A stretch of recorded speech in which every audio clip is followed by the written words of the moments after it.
Just finished watching Hoppers. Why was that movie more stressful than Uncut Gems? Why were there so many f***ing jump scares? I would not show that to a child. That is way too much overload on their system, man. That is crazy. Loved the movie, though. Would I watch it again? No. But I love anything that has a message of nature. Just nature. But I would never watch that movie again with a knife to my throat. No. The little lizard guy was my favorite part of the whole movie. Congratulations on winning Employee of the Month.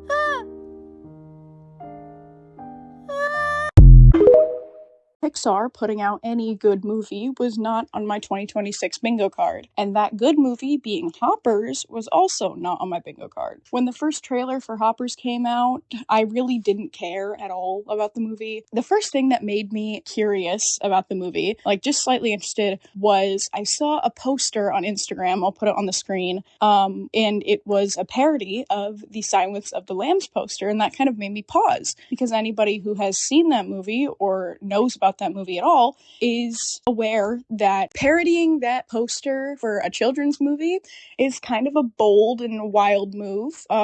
Since you don't see a lot of modern children's movies openly parodying and referencing culturally significant, psychological horrors. Hoppers starts off like your usual Pixar film. We have our lovable protagonist Mabel, who has a goal to better her world, which in this case is stopping the mayor from tearing down the glade near her house to build a freeway.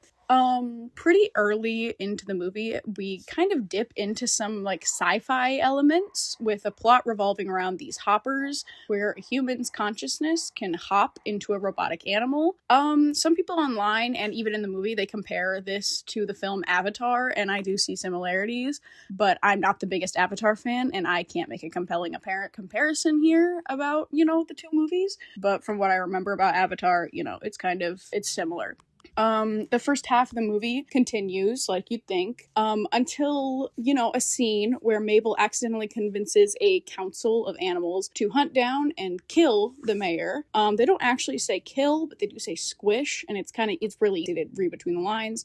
This scene, though, does get more insane when the protagonist Mabel does kind of straight up slaughter the insect queen in front of her son, and she's fully dead. There's no way she's gonna come back. In the end, she gets smeared on the wall, and you see these gooey strings between the beaver's paws. It's really gross, but great. As a brief intermission, I'd like to recognize that many Pixar films have had way deeper and darker scenes and themes. Some of my favorite examples are Bug's Life, where the film is about ants, stepping up to evil capitalist overlords, very prevalent.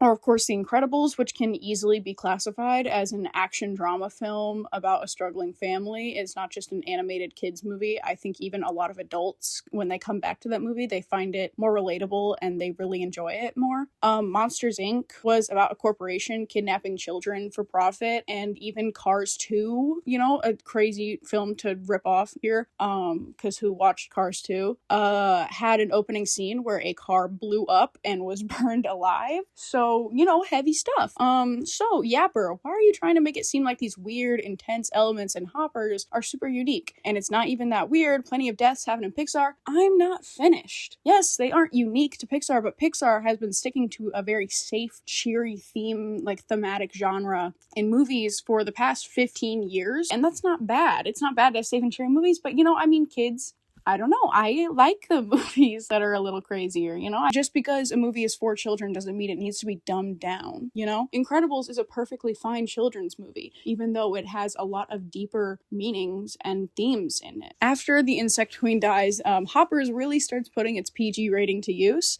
and a lot of Pixar films recently have had PG ratings, but it doesn't compare to what happens in the last third of this movie.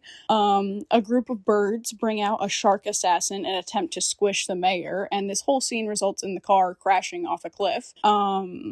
Where the Council of Animals take Mabel, Jerry, the mayor, I never said his name, and the people from Mabel's university to the professor's lab where the hopping tech is. Mabel wakes up to see her professor tied up by snakes, and they have been forced to make a robotic clone of the mayor, Terminator style. The new Insect King goes into the body with the intent to play noises through speakers at a rally to kill all humans and destroy their brains. And I'm not even, exaggerating here. That's what the synopsis on the website, the movie spoiler, says. So I'm not even exaggerating. That's exactly what happened in this film. We're now slipping into a plot line that you would find in a sci-fi horror film, which is not a bad thing. I am 100% absolutely for Pixar dipping its toes into creepy science fiction aspects. Apparently, some of the scenes in the final battle were influenced by Gremlins, The Birds, and The Exorcist. Imagine saying that one of your inspirations for this children's movie that you're making is The Exorcist. Filmmakers also said that the original cut of the film had a lot more horror aspects that had to be toned way down. We see the face of the mayor robot ripped completely off and worn like a disgusting silicone flesh mask, and then a terrible robot face underneath that would have given me nightmares as a kid. But I hated robots as a kid. I hated anything to do with robots as a kid. The end of the movie is cute, regular, modern Pixar stuff. I want to say that I don't think Pixar movies from the past 15 years are bad. I love movies like Monsters University, Coco, and Inside Out. And it's really just nice to see that Pixar is trying to reach its way back to its darker, almost scarier roots, This is to say that Hoppers as a movie is not inherently scary. It's not a real horror movie. It's still a Pixar movie for children, rated PG. But if you have kids that you want to introduce, aspects of science fiction horror to, I would 100% recommend this one. It's just cute enough to, keep kids entertained, but it has some elements that you almost wouldn't expect to be in a Pixar movie released in 2026. It has the ability to scare children, and that's exactly what I've been praying for in Pixar films, because kids' movies should be allowed to play with a parental guidance rating further than just slipping in a hell or a damn. They should be able to show a robot getting its face ripped off. Children's movies should be allowed to make adults say, what the hell is going on in this movie? Children's movies, especially from studios as big as Pixar, should be allowed to explore genres, because young children should be able to have the opportunity to explore their interests through movies like I did as a kid, instead of having the coming-of-age movie over and over again.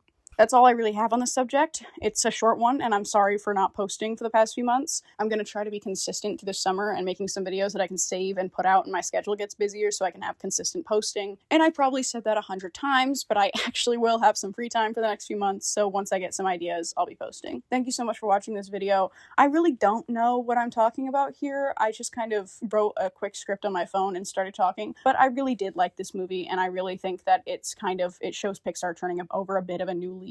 Or an old leaf even, because they're really going back to, I don't know, because you look at older Pixar movies and if you really think about what they're about, you just kind of start to think about how is this pitched, because it's like we've seen the coming of age story 100 times from Pixar, it feels like, and of course those are fine. People love coming of age movies. I personally am kind of sick of them, but that's just me. But I think it's really important, as I said before, for Pixar to start playing with genres again, like how they did when they made The Incredibles. And Cars 2 was, I think, if you really wanted to reach, you could call it a spy thriller. I think it's important for Pixar to play with that. It's important for filmmakers, it's important for movie watchers to explore genres so that we don't end up with just the same movie being made over and over again, because that's not fun for anyone. Because even if we look at it from Pixar's point of view, if you keep making the same movie over and over again, you're not going to make money. You will make money because it's Pixar, they're gonna make money, but you're not going to make as much money as you could have if you really experimented and tried to push your demographic more. That's all I want to say. I'm just kind of rambling. That's what my entire channel is for, so we should be used to that by now. But I'm really excited to be making another video again. I don't have my microphone, so you guys are getting phone audio right now, because I may have misplaced my microphone in a move that I had recently, so it's a little, oh, my cat's near me. I just have my phone audio. My phone audio is not that bad, I don't think. Once I go into editing, I'll see how terrible it really is. But thank you for watching. Goodbye.